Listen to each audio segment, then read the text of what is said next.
So in this video, we're going to explain how exactly a trading system is built. It's only three components essentially, and I'm going to reveal those very soon, but you'll be able to just go off and build any trading system, start ingesting market data and sending out orders and making all these crazy automated trading systems. So let's get to it. Now, a trading system consists of three major components.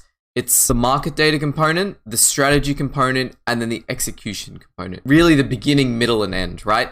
So the market data component is the component that connects to the exchange and ingests order book data or account data or things like that, then passes it into a unified format. And then it takes that unified format, sends it to the strategy.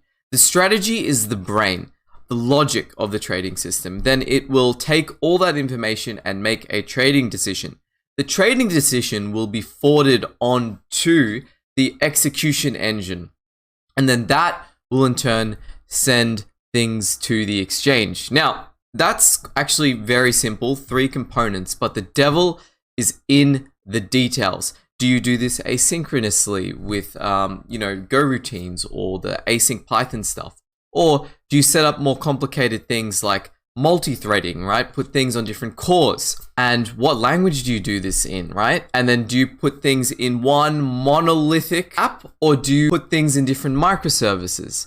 We go into the nitty-gritty of this at CoderTrader. So if that is something interests you, check out the description and I hope to see you on the other side.